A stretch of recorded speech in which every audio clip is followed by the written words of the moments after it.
في سؤال مهم قوي يا دكتور، اتفضل. وكتير من البيوت عايشين فيه بطريقه مش كويسه. اتفضل.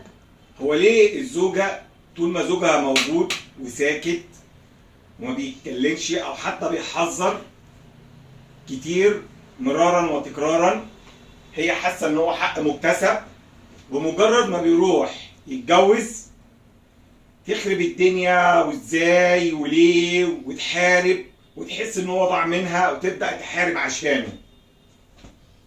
كونك امراه اكتر من دكتور. الست طول ما هو جوزها معاها بيبقى ساكت على افعالها اللي هي مش كويسه، هي حاسه ان هو حق مكتسب ليها، يعني انت بتاعي.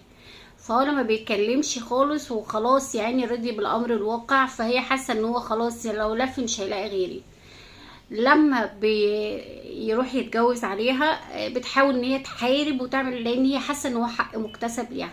طب انت ما عملتيش كده ليه وهو معاكي؟ ليه لما حذرك مره واتنين وتلاته ما عملتيش كده؟ يعني ما حسيتيش ان هو ضاع من ايدك غير لما ضاع، يعني حسيتيش بيه غير لما ضاع. ففي